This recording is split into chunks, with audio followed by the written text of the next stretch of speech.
Hi, my name is Jake, and I am a bookish drummer.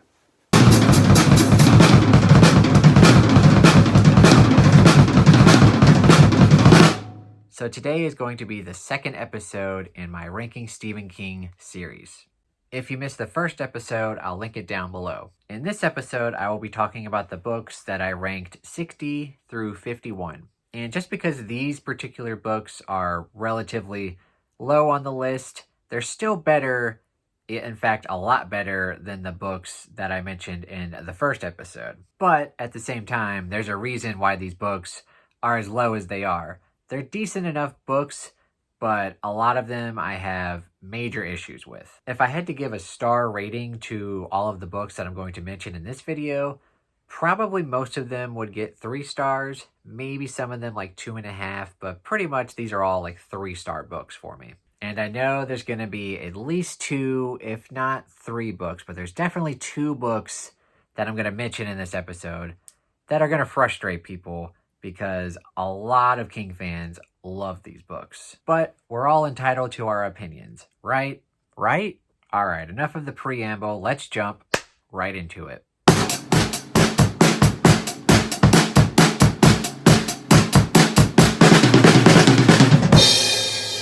And starting off with number 60, we have Cycle of the Werewolf. Now, admittedly, this is not a bad book. It's pretty good.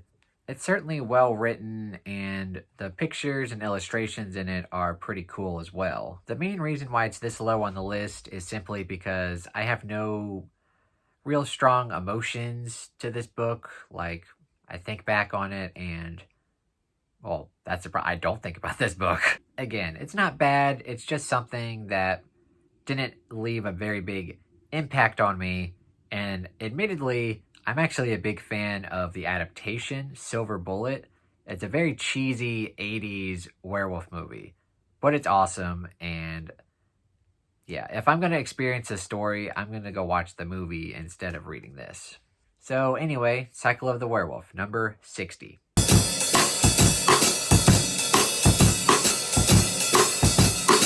And number 59 on the list is Desperation.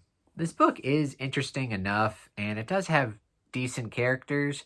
The main problem I have with the book is the pacing. And that's a theme that's going to run rampant, especially through this particular episode. There's a lot of long books in this episode that a lot of them start out great, but they lose a lot of steam for me towards the middle of the book. And this book is no exception. It starts out pretty strong, but towards the middle of the book, it's like, come on, King, let's go. Let's pick it up. But again, it's certainly not a bad book. And I actually like the fact that it takes place in the desert, because a lot of King books, take place in the cold, in the winter, especially in like Maine or Colorado. This is definitely a nice change of pace or change of scenery. I will say for many King fans, they prefer this book rather than the companion novel, The Regulators. And for people who really enjoy The Regulators, they're not as big a fan of this book. And that's certainly true with me. The Regulators, which is the companion for this book, will show up later on. You'll see.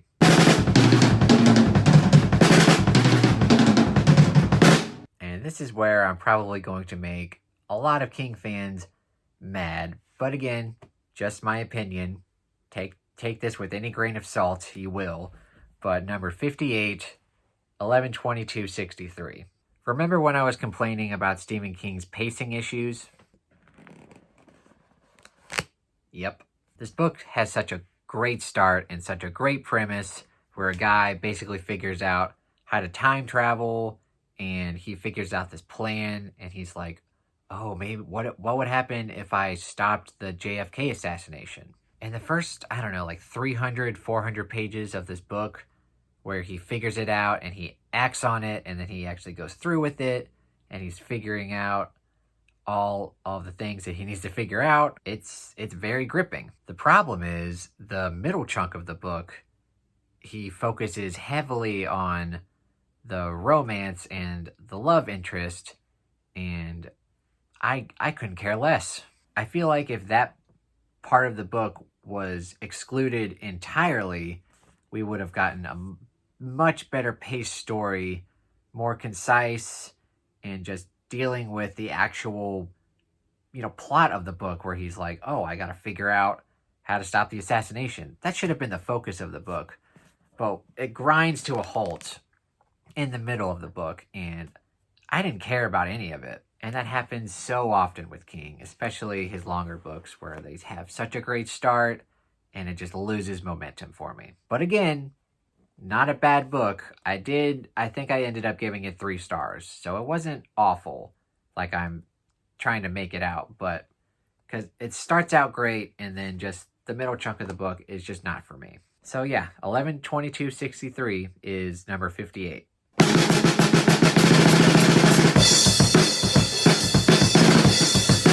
And number 57, we have From a Buick 8. I think this book is better going into it not knowing a lot about it, but basically the general premise is that these cops keep finding weird stuff in a garage that has this Buick 8 in it. They keep finding weird stuff in it, and that's all I'll say about it. I actually pretty much enjoyed this book. The main issue with it is that it gets a little repetitive. Starts out great with great characters kind of like reminiscing about this weird car, but then it just starts to get a little repetitive where they keep going back to the car and they keep finding weird stuff.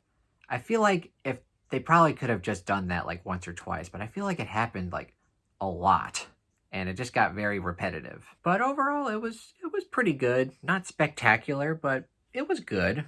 And yeah, I don't have too much to say. So From a Buick 8 is number 57.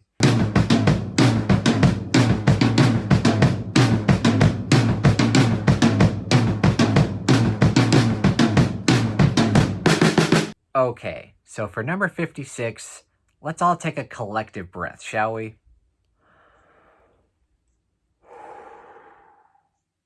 Number 56, The Stand. Okay. Let me just do this. I'll pause the video real quick, and everyone here can just write down their hate comments in the comments. Just go ahead and do that, and we'll be right back.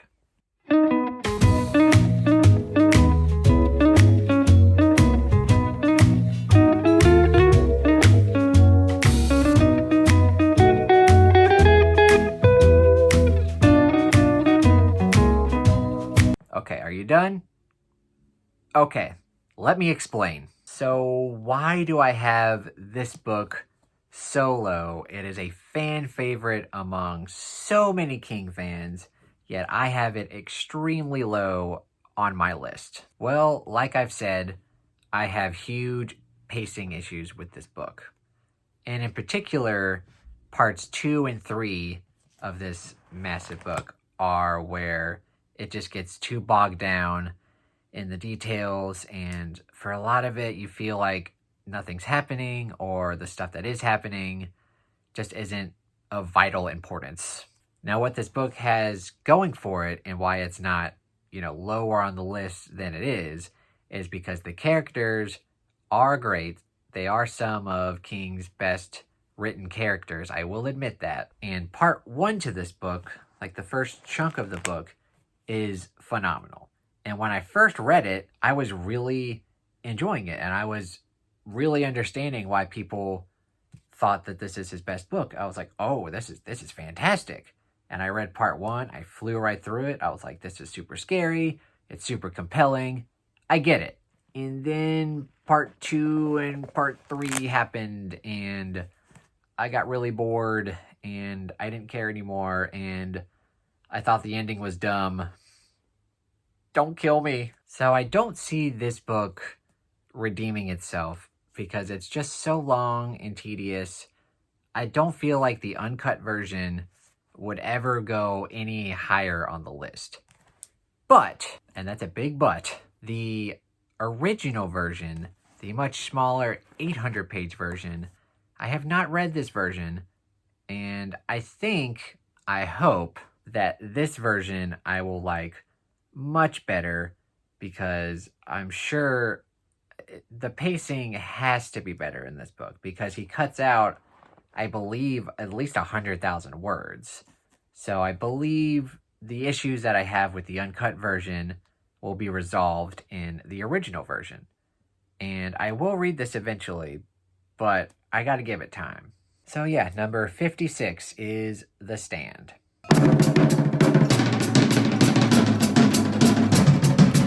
And now I've just realized that for the people who really love The Stand, these next couple of books, it's just going to be like a slap in the face to them because they're going to start questioning my judgment. Like, do you really like this book more than The Stand?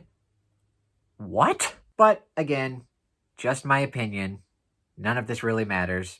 It's just my opinion. And with that said, number 55 is Sleeping Beauties. Am I saying that this book is objectively better than The Stand? No. But did I enjoy myself more reading this book than The Stand? Yes. This book for sure has flaws. But for me, even though this is a very unpopular opinion, a lot of people do not enjoy this book. I thought the first half of this book was very gripping, and I loved the premise, and the characters that we got, I all thought were pretty good. The second half loses a bit of steam for me, but it was still enjoyable enough that I could get through it pretty quickly. And the main reason it's higher than The Stand and all of the rest of the books is that I could definitely see myself at some point, not relatively soon, but at some point, I want to go back and reread it. Now, am I going to enjoy it as much the second time as I did the first time? I don't know. Only time will tell. But from what I remember about reading this book the first time, I did pretty much enjoy it. I think I would probably give it 3, maybe even 3.5 stars.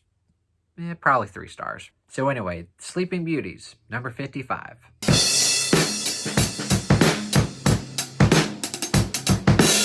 And again, the fans of The Stand are going to riot that I had this book higher than The Stand. But who cares? Number 54, Dreamcatcher. And while this book definitely has pacing issues, part 1 is terrific. Part 2 is a little tedious. I actually kind of like part 3, and the ending, it's not spectacular, but it's pretty good. But for sure, the main reason why this book is higher on the list than the previous books is that I actually like the characters in this book. It has, as far as the main cast go, I really like them. And I like the fact that we get all of our main characters both as adults and as children. And also just from the nature of this book, it's very weird, very out there, and for some particular scenes, it's pretty hilarious. And as much as I know that when I go back and read this, part 2 isn't going to be great, it's going to be a bit of a drag, but going back and reading part 1 and the ending of this book, I feel like I'm going to enjoy myself. So again, this is number 54, and it is Dreamcatcher.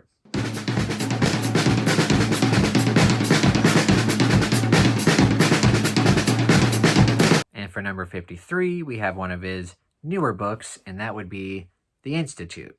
I actually went into this book with very high expectations, more than usual with the King book, because I kept hearing rumors that this was going to somehow be a sequel to Firestarter and that Charlie was going to show up in this book. Spoilers, but that doesn't happen. But it is still a pretty good book, and it's got kids, with supernatural abilities, which is kind of a staple when it comes to King. One of the main issues I have with this book is that it starts out really great, and it starts out with a character who's very compelling, and I really like, his story, but we only get 40 pages of his story, and then we cut to a different character entirely who is sort of the main focus of this book. The boy, I'm kind of blanking on his name.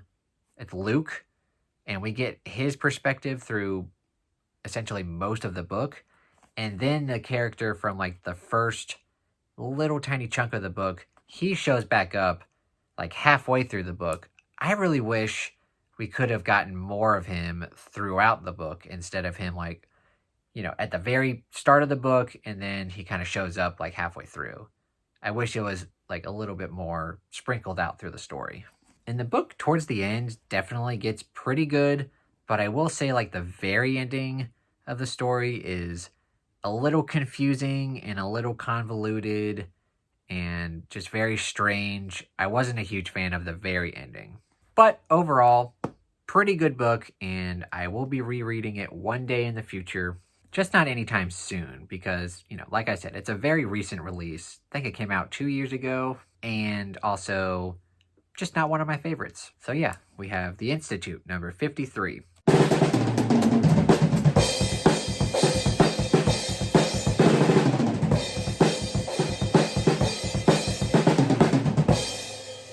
And then for number 52, we have a shorter book, which is actually the very first King book I ever read, and that would be The Girl Who Loved Tom Gordon. I read this all the way back in middle school when I asked my dad, hey, can I read a King book? And he gave me this book. And I'm a little mad about that because I really wanted to read something like, I don't know, Pet Sematary or Cujo or The Shining, and instead he gives me a book about a little girl who gets lost in the woods. And at the time, when I read it in middle school, I was not very interested in this. And also, another thing it doesn't have going for it is that it's heavily linked to baseball, even so, where the chapters are all titled like first inning, second inning, bottom of the fourth. I'm not a huge fan of baseball. And obviously the title of the book, The Girl Who Loved Tom Gordon, the main character is obviously a huge baseball fan. But I've read it as an adult, and it's pretty good. Again, not one of my favorites. I think the main thing it has going for it is just the nostalgia factor because, like I said, it's the very first King book I ever read, and while I didn't love it at the time, I still enjoyed it enough, and I enjoy it again as an adult. So, not a fantastic book, but also not bad. And that would be The Girl Who Loved Tom Gordon, number 52.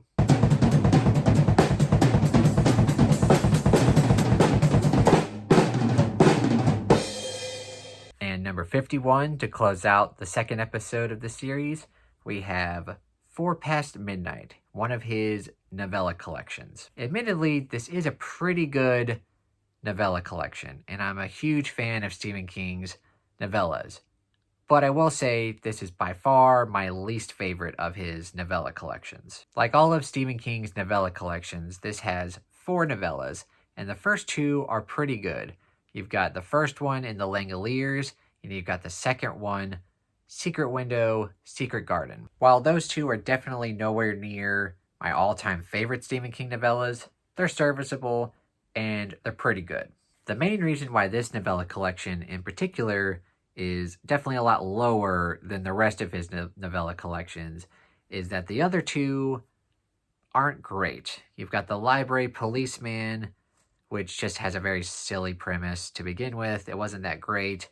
And then you've also got The Sundog, which I'll be honest, I don't remember much about, so it's very forgettable. So for that reason, I have it relatively low on the list, although I still gave this book 3 stars, and I will definitely reread this in the future one day. So to close out this video, we've got number 51, 4 Past Midnight.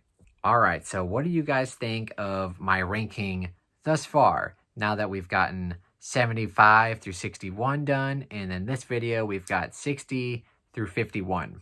Have I mentioned any of your all-time favorite Stephen King books already? Probably. Some people really like The Stand, so I'm sure people are gonna type away on that. But also on the flip side, do you agree with me on any of these books? Are any of these books in particular your least favorite King books? Anyway, please let me know down in the comments below. And as always, if you enjoyed the video, please give it a thumbs up and consider subscribing to my channel. Thank you so much for watching and have a terrific day.